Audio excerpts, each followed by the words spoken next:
Indian visa পাওয়া এখন American visa পাওয়ার চেয়ে অনেক বেশি কঠিন। ইন্ডিয়ান গভর্নমেন্ট থেকে কোনো ধরনের বার্তা আসে নাই, বিসিসিআই একটা কথা বলে নাই, মেবি কলকাঠি তারা ভেতরে ভেতরে নিয়ে গেছে, যেটা মানে কূটনৈতিক শিষ্টাচারের মধ্যে পড়ে।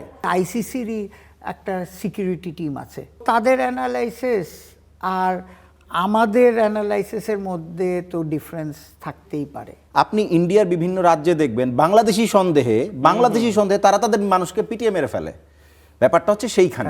ক্রাউড তো কলকাতা হলে দেখতেন যে সবাই খেলা দেখতে যায়। সব পরিপ্রেক্ষিতে তো আপনারা তো একটা ডিসিশন আমাদের নিয়েছে, সেই ডিসিশনে আমরা কন্টিনিউ করছি। এখন বাংলাদেশ জাতীয় দলকে ভারতে বিশ্বকাপ খেলতে যাওয়ার অনুমতি না দেয়া হলেও বাংলাদেশ শুটিং দলকে ভারতে যাওয়ার অনুমতি দিয়েছে বাংলাদেশ সরকার।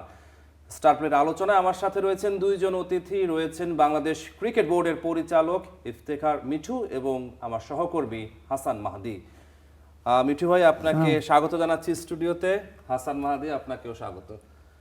মিঠু ভাই, যে কথা বলছিলাম, বাংলাদেশ জাতীয় দলকে বিশ্বকাপে খেলতে যাওয়ার অনুমতি দেওয়া হয়নি, কিন্তু শুটিং দলকে অনুমতি দেওয়া হয়েছে। এই ব্যাপারে কি বলবেন? দেখেন, দুটার আমার মতে কম্পেয়ার করা সম্ভব না। আমাদের টিমের যাওয়ার কথা ছিল 25 জনের উপরে, আর এখানে শুনলাম যে বড় একটা বহর। হ্যাঁ, বড় একটা বহর। আর জার্নালিস্টরা যেত, আপনার সাপোর্টাররা যেত, কলকাতায় খেলা বলে অনেক সাপোর্টার যেত। সো হয়তো সেই জন্যে দিস ইজ গভর্নমেন্ট ডিসিশন, কিন্তু এই দুইজনের যাওয়া আর ক্রিকেটের এতজন যাওয়া, দেখেন আপনি এমনি জার্নালিস্ট কত যেত। কিন্তু মিঠু ভাই, তর্কটার জায়গা তো শুরু হয়েছিল একজন মুস্তাফিজকে নিয়ে।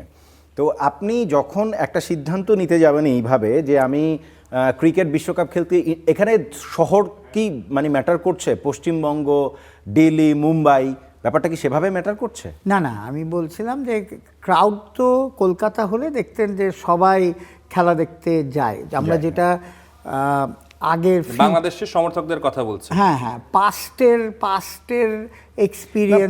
এক্সপিরিয়েন্সের জায়গা তো অনেকখানি বদলে গিয়েছিল, যেটা হচ্ছে ইন্ডিয়ান ভিসা পাওয়া এখন আমেরিকান ভিসা পাওয়ার চেয়ে অনেক বেশি কঠিন। আমার নিজের এক্সপিরিয়েন্সই তাই বলে। হ্যাঁ, সেটা ঠিক।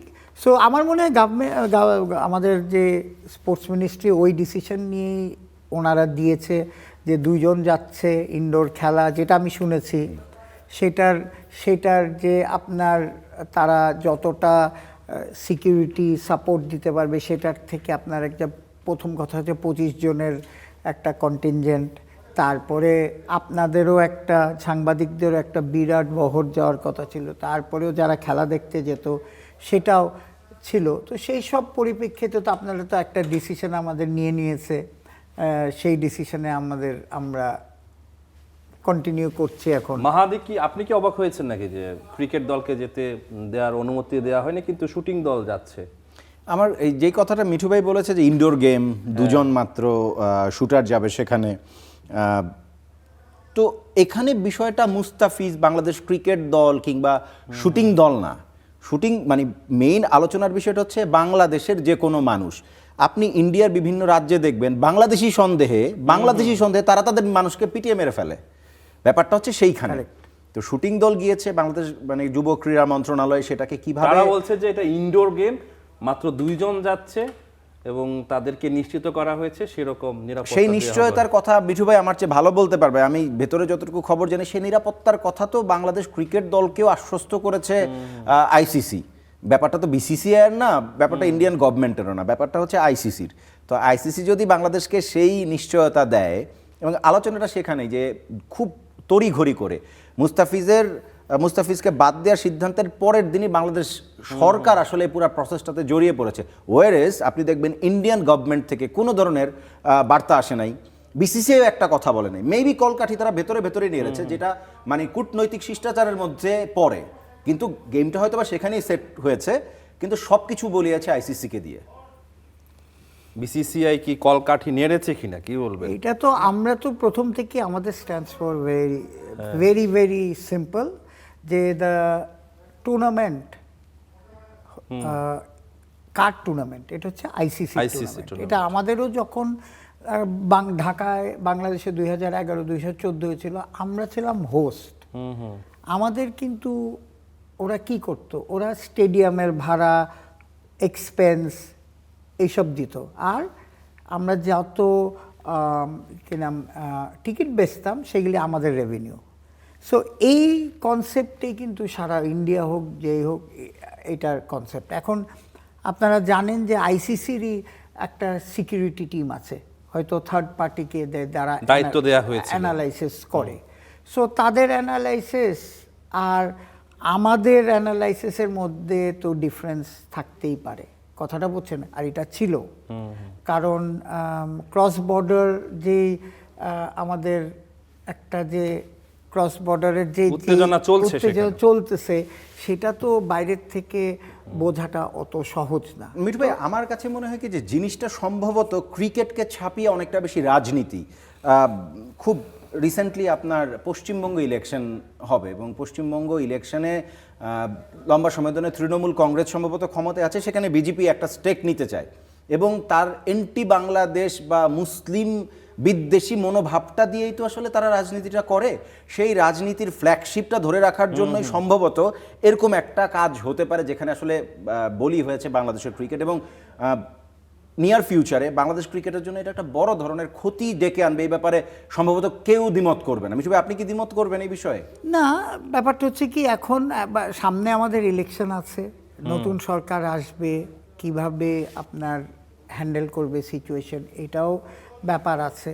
কিন্তু কথাটা হচ্ছে যে ধরেন যেহেতু একটা কনফ্লিক্ট সিচুয়েশনে চলে গেছে এটা, তো সুতরাং কনসিকুয়েন্স তো আমরা জেনেই কিন্তু আমাদের আমরা মানে আপনারা জানেন কি কি হতে পারে সেটা বলছেন? মানে আমি জানি না, কিন্তু কনসিকুয়েন্স তো একটা আছে। কিন্তু এটার উপরে আমাদের কি ডিসিশনটা ছিল? আমাদের উপরে ছিল যে আমরা মাথা নত করব না, এটা ছিল একটা স্ট্যান্স ছিল। তো সুতরাং আমাদের স্পোর্টস মিনিস্ট্রি বলেন, গভর্নমেন্ট বলেন, পাবলিক বলেন, সবারই কিন্তু আপনি দেখেন স্ট্যান্সটা কিন্তু এটাই ছিল। কিন্তু মিঠু ভাই, এই যে যখন টি-20 বিশ্বকাপটা শুরু হয়ে যাবে, এই যারা এই বাংলাদেশ ক্রিকেট দলকে খেলতে না পাঠানোর পক্ষে মানে অবস্থান নিয়েছিল, যখন টি-20 ওয়ার্ল্ড কাপটা আস্তে আস্তে আগাবে, তারাই অনেকে সেটার জন্য আবার হতাশাও প্রকাশ করবে যে কেন বাংলাদেশ নাই।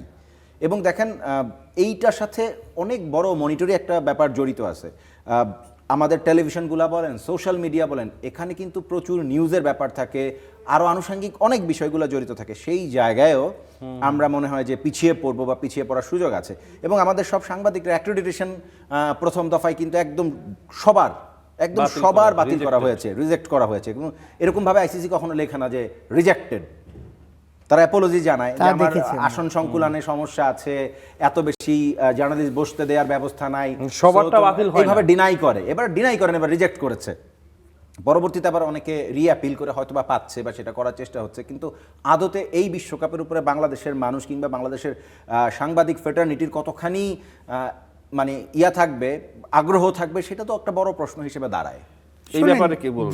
যারা আপনার ক্রিকেট ফলোয়ার, যারা ক্রিকেটটা পছন্দ করে, ধরেন ইররেসপেক্ট অফ কে খেলে, আমরা হয় না অনেকে ক্রিকেটকে ফলো করি, তারা তো সবাই দেখবে, তাদের কাছে একটা, কিন্তু বাংলাদেশ যে নাই, হ্যাঁ, সেটা এটা তো তারা বাংলাদেশ ফিল করবে। হ্যাঁ, ফিল ডেফিনেটলি করবে। এটা তো সব সময় আমরা মুখিয়ে থাকি যে বাংলাদেশ একটা ভালো করবে এইসব ওয়ার্ল্ড কাপে। এইবারের একটা অপরচুনিটি ছিল, যেহেতু ইন্ডিয়ায় কন্ডিশন ওয়াজ সিমিলার, বুঝছেন, তো সুতরাং এক্সপেকটেশন ছিল আমাদের, হ্যাঁ। সো সেটা আর হবে, ফিউচারে অপরচুনিটি আসবে ইনশাল্লাহ, ফিউচারে আমরা।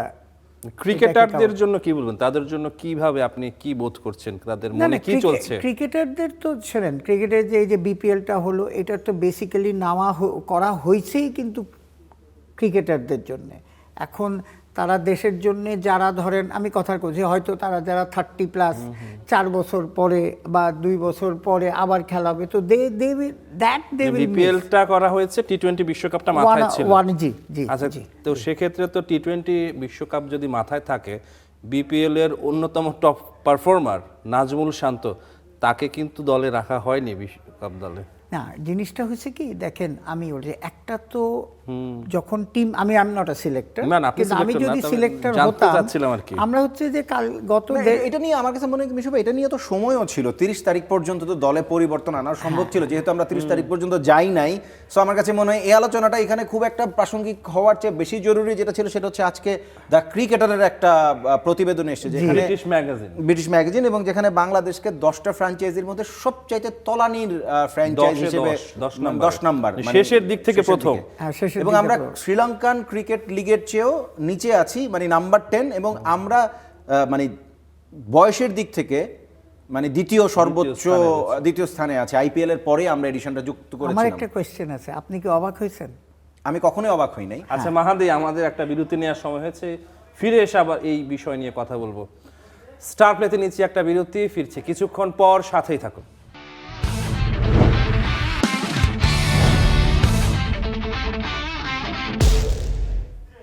আপনারা দেখছেন স্টার প্লে, সাথে আছি রহমান পেয়ার। মিঠু ভাই, বিরতির আগে মাহাদি যেটা বলছিল, বিপিএল 10টা ফ্র্যাঞ্চাইজ লিগের মধ্যে 10 নম্বর স্থানে আছে, এবং আপনি বলছিলেন আমি এটা কোয়েশ্চেন শুনে কি অবাক হয়েছে কিনা? অবাক হয়েছে নাকি ও বলছে না। আচ্ছা, আগে মাহাদির উত্তরটাই আমি দিই। আমি মোটেও অবাক হই নাই, কারণ ওরা 4টা জিনিসের উপরে এই জাজমেন্টটা দিয়েছে। 4টা জিনিসের মধ্যে প্রথমে দেখেছে হচ্ছে এন্টারটেইনমেন্ট ভ্যালিউ, মানে এখানে বিনোদনের ব্যাপারটা কিরকম আছে। 2 নম্বরে তারা হিসাব করেছে এখানে যে ক্রিকেটের মান, দ্য কোয়ালিটি অফ ক্রিকেট এই টুর্নামেন্টে কেমন হয়। 3 নম্বরে তারা দেখেছে যে সাস্টেইনেবিলিটি অথবা গ্রহণযোগ্যতার বিষয়টা, এই এবং 4 নম্বরে ওভারঅল তারা রেটিংটা করেছে। সেই রেটিংয়ে 3টা জায়গায় বাংলাদেশ মানে শ্রীলঙ্কান ক্রিকেট লিগেরও নিচে, শুধু একটা স্ট্যান্ডার্ডে তারা আইএল এর উপরে, মানে দুবাইতে যে ইন্টারন্যাশনাল ক্রিকেটটাই সেটা হচ্ছে সাস্টেইনেবিলিটি জায়গা থেকে। তো মিঠু ভাই এবারকার বিপিএল এর মেইন ম্যান ছিলেন উনি, সদস্য সচিব, if I am not wrong. হ্যাঁ, আমি নট রং না, আমি এবার বিপিএল এর সাথে একদম মানে ওতপ্রোতভাবে জড়িত ছিলাম। তো মিঠু ভাই এইবার লিড করেছে বিপিএল কে, মানে প্রত্যেকটা বিপিএল একদম শুরুর আসর থেকে 12 নম্বর আসর গেছে। দেখেন প্রত্যেকবারই বিপিএল এর মানে কি বলে এটাকে, যে মান এবং ধার সব সময় কমেছে, এটা কখনো বাড়ে নাই, দিনকে দিন কমেছে। হ্যাঁ, মানে আমরা বয়স বাড়ার সাথে সাথে কোষ ক্ষয় হয় না মানুষের শরীর থেকে, এইভাবে বিপিএল এর কোষ ক্ষয় হয়েছে। এবং ওইখানে কিন্তু অবজারভেশন আছে যে 17 কোটি বা 20 কোটি মানুষের দেশে, যেই দেশে ক্রিকেট পাগল জনগোষ্ঠী, এখানে বাংলাদেশ প্রিমিয়ার মানে এরকম একটা বিপিএল কে জনপ্রিয় করতে না পারার ব্যর্থতাটা, এটা যারা আসলে কিন্তু আমরা দেখেছি যে আইপিএল নিয়ে তারা অনেক বেশি ইন্টারেস্টেড। আমাদের দেশে ইন্টারেস্টেড তো আইপিএল নিয়ে না, বিপিএল নিয়ে ইন্টারেস্টেড। আপনি দেখেন না, এবার বিপিএল এর ফাইনাল দেখেন না, টিকিটের হাহাকার মিঠু ভাই জানে, মানে টিকিটের জন্য বাইরে মানুষের হুমড়ি খেয়ে পড়েছে, মানুষ টিকিট দিতে পারা যায় নাই, সেখানে আইন শৃঙ্খলা বাহিনীকে হস্তক্ষেপ করতে হয়েছে, লাঠিপেটা করতে হয়েছে, মানুষকে মানে সরিয়ে দিতে হয়েছে, পারলে গেট ভেঙে ফেলে, এরকমও তো গিয়েছে। তো একটা আপনি মডেলটা নিয়েছেন আইপিএল থেকে, কিন্তু আপনি যখন বাংলাদেশে করছেন সেটা হচ্ছে অর্ধেক মডেল নিয়ে করছেন, ফুল মডেলটা হোম এন্ড অ্যাওয়ে কখনোই করেন নাই, কখনোই আপনি একটা ফ্র্যাঞ্চাইজিকে লম্বা সময় ধরে টিকাইতে পারেন নাই, আপনি কখনোই মানে এখানে অর্থনৈতিক অনিয়ম এবং দুর্নীতি 2টা জিনিস। এবার ইন্টিগ্রিটি নিয়ে তো প্রচুর আলোচনা হচ্ছিল, মিঠু ভাই নিজে আসে এখানে, উনি বুকে হাত দিয়ে বলুক তো ইন্টিগ্রিটির প্রশ্নে এইবার যে 6টা দল খেলেছে, সেই 6টা দলের কয়টা দল সহি ক্রিকেটটা খেলেছে? মিঠু ভাই কি বলবেন? শোনেন, ও যে কথাটা বলতেছে আমরা 10 নম্বরে কেন, আপনি যদি একটা তো হচ্ছে যেটা ওরা অ্যাসেসমেন্ট করেছে, আমাদের বিগেস্ট প্রবলেম হচ্ছে আপনি গত 10টা বিপিএল দেখেন, সব সময় প্রবলেম হয়েছে যে আপনার প্লেয়ারদের আপনি পেমেন্ট ফুল দেননি, এবং দুর্নীতির কথা উঠে আসে বারবার। পরে আসছি দুর্নীতি, প্রথমে হচ্ছে পেমেন্ট। এটা একটা লোককে, বিদেশি প্লেয়ার আনছেন আপনি, লোকাল প্লেয়ার আনছেন আপনি, পেমেন্ট ফ্র্যাঞ্চাইজিগুলি দিচ্ছে না। দ্বিতীয় কথাটা হচ্ছে যে এই যে আসলে ইন্টিগ্রিটি ইউনিট ইয়েতে, আমি যতটুকু জানি যে ওয়ার্ল্ড ক্রিকেটে গত আসর বা তার আগের আসর বলেন বা আগের যে ইয়েতে, আমার ইনফরমেশন ফ্রম আমাদের ইন্টিগ্রিটি ইউনিটের ইনফরমেশন, যে ওয়ার্ল্ডে লাস্ট ইয়ার ধরেন যত ম্যাচ আপনার রেড মার্ক ছিল তার 90% ছিল বাংলাদেশের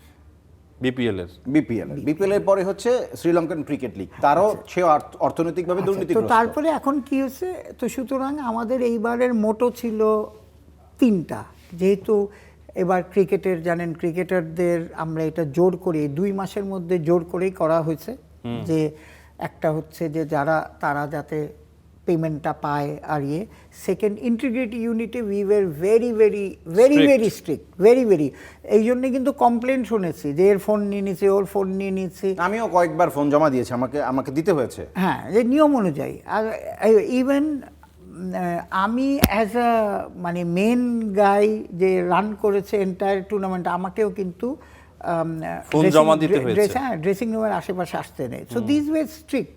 কিন্তু আপনার যতই স্ট্রিক্ট থাকেন, আপনি ফ্র্যাঞ্চাইজি মডেলে যারা এসছে তাদের মানসিকতাটা যতদিন ঠিক না হবে ততদিন হবে না। এখানে কিন্তু সবার কথা উঠছে না। আমার কথা তাহলে কিন্তু মিঠু ভাই মানসিকতার কথা বলছিলেন। না, আপনার বেসিক্যালি আমাদের একটাই হচ্ছে, অ্যালেক্স মার্শালের একটা কথা বলে যে রাইট ওনার, দ্য রাইট ওনার, এইটা হচ্ছে মেন থিং। আজকে এবার দেখেন নতুন একটা টিম এসছে রাজশাহী, ফ্যান্টাস্টিকলি ম্যানেজড। কেন? আপনি কোচ নিয়েছেন প্রপার, ম্যানেজার নিয়েছেন প্রপার, অপারেশন গাই নিয়েছেন প্রপার, বিদেশি সবকিছু প্রপার ওয়েতে চলেছে। হ্যাঁ, সবগুলো প্রপার। তারপরে কেন উইলিয়ামসের মতো লোক এসছে, একটু ইমপ্রুভ করেছে বলেই কিন্তু দেখেন এই টিমটা তারপরে আপনি চ্যাম্পিয়ন হয়েছেন। হ্যাঁ, গতবারের Barishal is a big follower, কিন্তু বরিশালের ওনার সাথে আমার ডাইরেক্ট কথা হয়েছে, উনি এত শর্ট টাইমে গোছানো। আর একটা হচ্ছে হ্যাঁ, Rangpur Riders, properly run team, কথাটা বলছেন। তো সুতরাং আপনি আরেকটা সবচেয়ে বড় প্রমাণ হচ্ছে, একদিন আগে আমরা যে টিমটাকে টেক ওভার করেছি, হাবিবুল বাশার আর শারিয়ার নাফিস, এরা তো প্রফেশনাল, এদের দিয়ে চালিয়েছি বলে সব one of the weakest team কিন্তু চট্টগ্রাম ছিল। হ্যাঁ, তো তার মানে প্রপার ম্যানেজমেন্ট।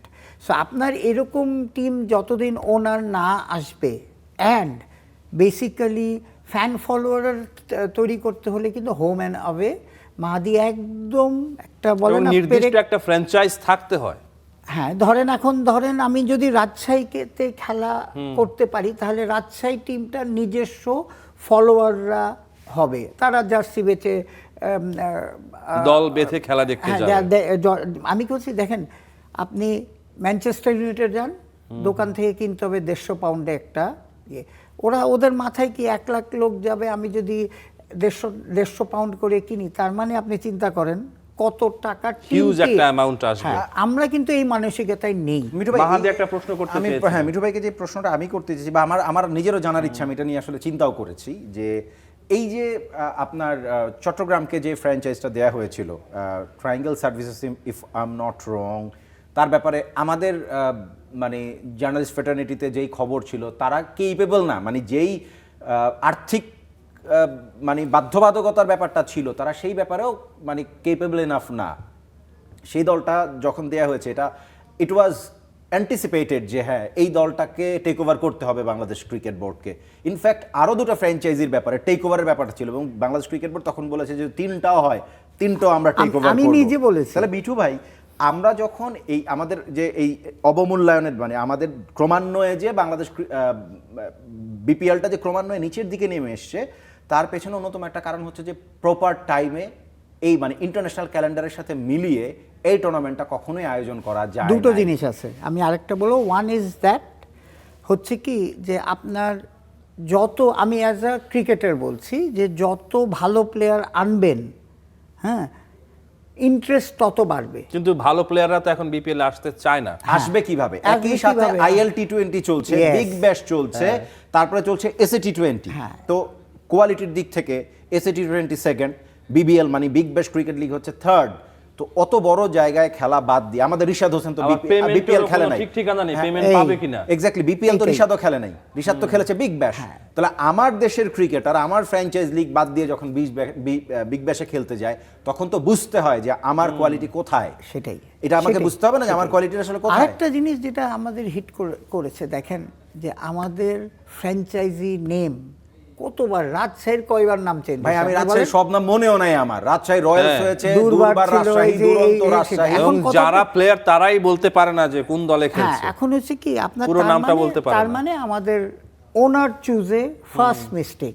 তো এই টুর্নামেন্টের সবচেয়ে বড় সাকসেস হচ্ছে we have got a Rajshahi good owner. They have shown Rangpur is a good owner. বাকিরাও এখন নেক্সট ইয়ার তো চিটং তো আমার বেচতে হবেই আবার। সিলেট এই তো গেল তিনটা, আর তিনটা না আছে। না ধরেন সিলেট, হ্যাঁ, তো এখন কথাটা হচ্ছে যে আপনি একটা জিনিস আমরা তলানিতে চলে গেছি, হ্যাঁ, সেই তলানির থেকে আপনার এখন খালি উপরে ওঠার, হয় শেষ হয়ে যাবে নয়তো উপরে উঠবে। সো এইবার ঘটনা হচ্ছে কি যে আমরা যেহেতু আপনারা জানেন সবাই যে টিমগুলিকে তো আমরা প্রেসারে রেখেছিলাম যে একটা মানে Payment এর ব্যাপারে নাকি? গ্যারান্টি Guarantee money লাগবে। গ্যারান্টি মানি লাগবে, ফাইন্যান্সিয়াল ইনস্ট্রুমেন্ট থাকতে হবে, হইতে পারে চেক, কেউ পে অর্ডার দিয়েছে, কেউ ব্যাংক গ্যারান্টি দিয়েছে, মিক্সচার। সো এখনও আমরা আশাবাদী যে যারা যারা আমরা অলরেডি গতকাল কিন্তু সব ফ্র্যাঞ্চাইজিদের চিঠি দিয়ে দিয়েছি, তোমরা কাকে কি পেমেন্ট করেছো আমাদের জানাও, আমরা এটাকে রিচেক করব। ধরেন এখন যদি রংপুর দিয়ে থাকে, সব রাজশাহী দিকে থাকে, তাহলে this close, but we will recheck with the players. We don't want a surprise after 2 months. না না, যেই কথাটা মিঠু ভাই আপনি যেটা বলেছেন খুবই চমৎকার। আমরা যে কাজটা করেছি, মানে রাজশাহী ওয়ারিয়র্স যে কাজটা করেছে, সেটা হচ্ছে প্রত্যেক প্লেয়ারের কাছ থেকে ফিনান্সিয়াল ক্লিয়ারেন্স সার্টিফিকেটে তারা সই করে গিয়েছে। এটাই তো প্রফেশনাল Way.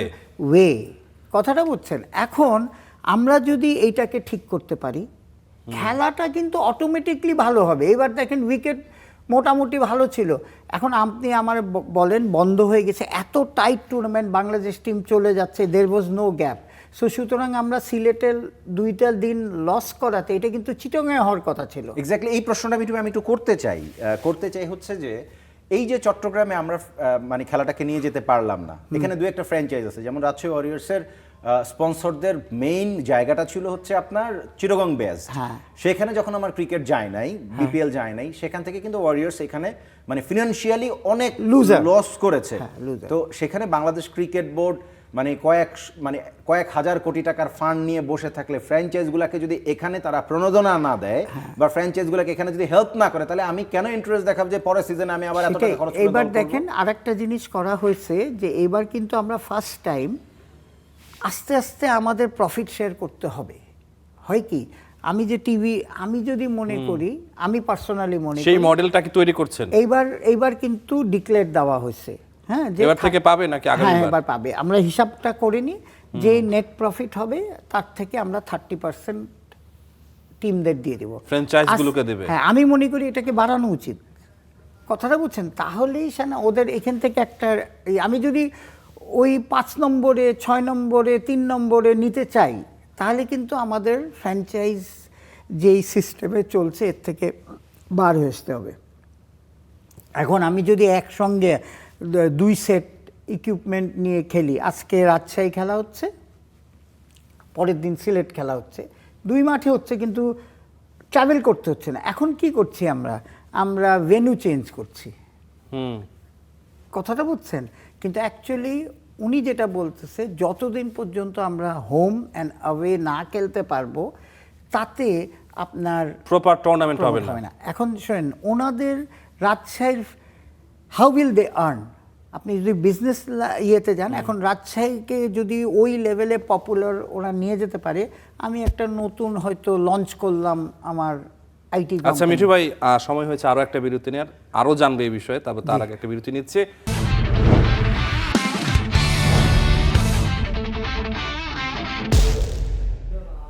আপনারা দেখছেন স্টার প্লে, সাথে আছি রহমান পেয়ার।